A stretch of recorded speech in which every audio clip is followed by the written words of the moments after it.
Combien coûte la Volkswagen Arteon 2021? Eh bien, la réponse, c'est cher. Trop cher, ce qui explique probablement pourquoi peu de gens vont se diriger vers cette voiture-ci, tout simplement parce que à ce prix-là, on peut obtenir une voiture de marque de prestige, une Audi, une Mercedes, une BMW, qui n'offrira toutefois pas le contenu qu'on va obtenir avec une Volkswagen Arteon. Mais on sait que dans ce créneau-là, à la limite du 50 000 les gens préfèrent obtenir une voiture de prestige ou du moins une emblème de voiture de prestige. Alors, vous pourriez comparer cette voiture-ci, bien sûr, à la Kia Stinger, qui est sa rivale principale, peut-être aussi à l'Acura TLX, même si elle n'est pas dotée d'un haillon, parce qu'au niveau des dimensions, au niveau du confort, au niveau de la motorisation également, ça se compare énormément. Sauf qu'ici, chez Volkswagen, on n'a pas de succès avec cette voiture-là et d'ailleurs, on a déjà annoncé son retrait imminent. Il est possible que 2022 soit la dernière année de commercialisation. Volkswagen nous donnera plus de détails dans les mois à venir. Mais en attendant, pour moi, c'est une voiture coup de cœur. C'est une voiture que j'apprécie énormément, différente de ce qu'on retrouve chez les autres manufacturiers et qui offre un niveau de confort, une conduite intéressante, un ensemble qui, pour moi, est très intéressant, même si l'emblème n'est pas particulièrement prestigieux. On va commencer par parler de chiffres de vente. Alors ça, c'est la catastrophe pour cette voiture-ci et c'est ce qui explique pourquoi Volkswagen l'abandonnera prochainement. 351 unités de vendues au Canada tout entier en 2020, 3602 aux États-Unis à pareille date, donc en 2020. Alors, c'est 3 fois moins que le nombre de Porsche 911 qui ont été vendus en Amérique du Nord. C'est vous dire à quel point cette voiture-ci ne connaît pas de succès. Et elle se vend 4 fois moins que sa rivale la plus sérieuse, qui est la Kia Stinger. Évidemment, il faut dire que Volkswagen n'offre pas l'avantage de plusieurs versions. On a une seule configuration mécanique avec 4 roues motrices et on n'a pas de moteur V6, contrairement à la Kia Stinger, chez qui le plus clair des ventes se fait avec la motorisation V6 biturbo. Alors, ce qu'on a ici, 4 cylindres de 2 litres turbo compressé, 268 chevaux. C'est jumelé à une boîte automatique à 8 rapports. Et ce n'est pas une boîte séquentielle double embrayage. Plusieurs personnes se plaignent de l'absence d'une boîte DSG dans la Volkswagen Arteon, qui aurait peut-être pu lui donner un peu plus de caractère au niveau de la conduite, au niveau des performances et du rendement.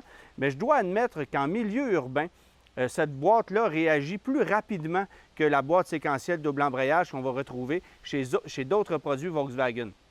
Alors, est-ce que c'est un réel désavantage d'avoir une automatique à 8 rapports conventionnelle par rapport à la DSG, qui est une boîte plus capricieuse et plus coûteuse à entretenir? Il faut se poser la question. Sans doute que oui, parce que plusieurs gens se plaignent de l'absence de cette boîte-là. Et il est clair qu'au niveau du rendement, lorsqu'on est sur la route et qu'on est lancé, la boîte DSG fait un meilleur boulot et peut-être un petit peu moins paresseuse que ce qu'on retrouve ici.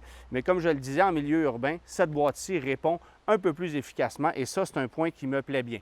Et évidemment, on jumelle cette motorisation-là au rouage intégral 4Motion typique à Volkswagen. Alors, c'est de série et il y a une seule version d'offerte cette année à un prix de 52 995 $, à peu près pas d'option non plus. Donc, je reviendrai un peu plus tard sur les détails des prix de cette voiture-ci, mais on a simplifié la gamme, un peu comme si on avait lancé l'éponge du côté de chez Volkswagen et ça, c'est dommage parce que franchement, c'est une voiture qui a fière allure, les lignes sont magnifiques, c'est une voiture de bonne dimension, beaucoup plus spacieuse et confortable qu'une Audi A4 qui va vous coûter à peu près le même prix, mais avec un espace beaucoup plus restreint et avec un équipement moindre.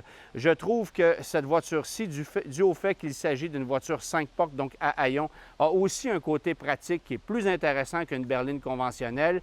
Et pas besoin de vous dire qu'au niveau du volume cargo, c'est très impressionnant. Bref, c'est une voiture pratiquement aussi polyvalente qu'une authentique familiale, ce que Volkswagen n'offre plus en Amérique du Nord depuis l'an dernier, soit depuis le retrait de la Golf familiale ou de la Alltrack. Alors, c'est chez Volkswagen la voiture offerte par Volkswagen la plus pratique en ce moment, évidemment à l'exception de tous ces nombreux VUS qui débarquent au sein de la marque. Donc, on aura prochainement le Taos, évidemment le Tiguan, les 2 versions de l'Atlas et le ID4 qui est le 100% électrique. Volkswagen offrira en 2022 plus de VUS que de voitures sur le marché nord-américain. Alors, l'Arteon n'est pas nécessairement une voiture très intéressante sur le plan financier, encore moins en location, c'est clair. Et si vous décidez de financer la voiture, donc de l'acheter ou de la financer sur un assez long terme, bien, sachez que vous devrez la conserver longtemps pour ne pas devoir absorber une dépréciation qui est très forte. Ce n'est pas une voiture qui est évidente à revendre. C'est une voiture qu'on se paie pour soi-même. C'est une excellente voiture au niveau de la qualité de construction, au niveau de la conduite. Vous ne serez absolument pas déçu de ce produit-là.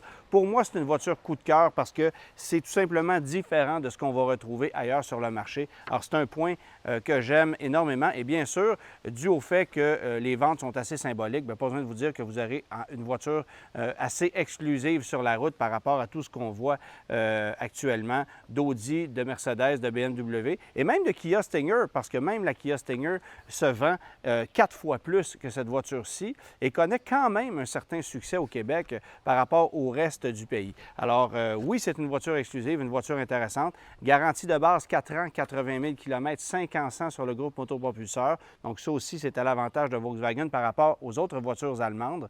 Il faut le considérer. Mais malheureusement, une voiture qui est en fin de vie ou du moins en fin de carrière, elle risque de poursuivre sa carrière du côté de l'Europe, mais ici, sa vie sur du temps emprunté. Les ventes sont tout simplement pas là et c'est dommage. Je vous invite à observer la richesse de la présentation, la beauté de cette planche de bord, même si le niveau de finition n'est pas égal à ce qu'on va retrouver du côté de chez Audi. Pas le choix d'admettre que par rapport aux autres produits Volkswagen qu'on nous propose en ce moment, on est complètement ailleurs. La présentation, elle est riche, elle est de bon goût, les agencements de couleurs sont magnifiques et l'ergonomie, de façon générale, elle est parfaite. Bien sûr, vous le voyez, Apple CarPlay, Android Auto, c'est disponible, donc évidemment sans fil. On l'a ajouté. On a modifié aussi l'instrumentation au niveau du système de climatisation qui est désormais numérique. Très intéressant à utiliser et les sièges, c'est juste ce qu'il faut au niveau du support pour être extrêmement confortable. J'aurais aimé qu'on puisse ajuster l'assise un peu plus bas, honnêtement, parce qu'une Volkswagen, c'est une voiture qui, normalement, va vous offrir une position de conduite vraiment optimale. Et à ce niveau-là, on l'échappe un petit peu. On a un siège à réglage électrique qu'on ne peut pas abaisser, à mon goût, suffisamment. Et c'est peut-être le point, moi, qui vient m'agacer dans la berline Arteon, parce que sinon, j'adore la présentation, le confort, l'espace, la luminosité de l'habitacle. Et il faut dire que la sellerie de cuir blanc qu'on a ici, qui est une sellerie en option sans frais, parce que d'ordinaire, ça viendrait sur le noir, bien ça aussi, ça permet d'éclairer l'habitacle. On appelle ça Mistral Corbeau comme couleur.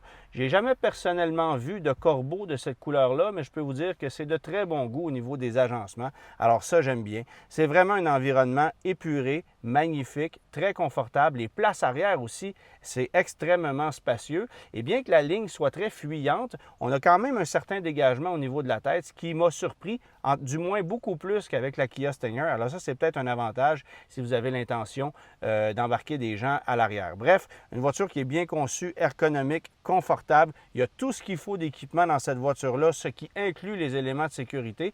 Et un petit point que j'aime particulièrement, c'est une touche qu'on voit de moins en moins sur les berlines d'aujourd'hui, des portières sans cadre de fenestration.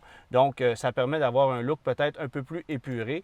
Et pas besoin de vous dire que Volkswagen a travaillé en conséquence pour éliminer tout ce qui s'appelle bruit de vent sur la route. C'est une voiture qui est d'ailleurs extrêmement silencieuse. Peut-être pas en accélération initiale parce que le petit moteur 2 litres, on l'entend quand même un peu, mais c'est rien d'agaçant. Alors, vous êtes à même de le constater, le coffre de l'Arteon est extrêmement spacieux. C'est une voiture polyvalente, comme je le mentionnais un peu plus tôt, mais c'est également une voiture très chère. Et ça aussi, je le mentionnais un peu plus tôt, et ça explique les ventes aussi timides. Alors, 52 995 $ plus 2 410 $ de frais de transport, préparation, frais de concessionnaire, taxes d'assises, tout ce que vous voudrez, pour un total de 55 405 $. C'est le prix de la voiture qui est ici. Et je le rappelle, il n'y a pas d'option, sauf au niveau des choix de couleurs, tant extérieur qu'intérieur. Alors, ça fait une voiture quand même assez unique. Dans le passé, on avait un ensemble R-Line avec des jantes surdimensionnées qui sont offertes de série aujourd'hui. Il y avait différentes variations d'options qu'on pouvait obtenir. Volkswagen a simplifié la gamme à sa plus simple expression, mais heureusement, on offre des couleurs qui sont intéressantes, plus intéressantes que le traditionnel gris-noir-blanc qu'on va offrir chez d'autres constructeurs. Alors ça, c'est un point que j'aime bien. Financement 72 mois, tenez-vous bien, 968 $ par mois sur un terme de 6 ans, toutes taxes incluses, à un taux de 2,99 %. La bonne nouvelle, c'est que si vous financez sur un terme un peu plus court, le taux va s'abaisser. Et si vous possédez déjà un produit Volkswagen, bien, il y a un rabais fidélité au niveau du taux d'intérêt qui s'applique. Alors ça peut être une bonne nouvelle. Et en location, on est loin d'être compétitif. Vous l'aurez deviné, la valeur résiduelle est assez faible, à seulement 43 %.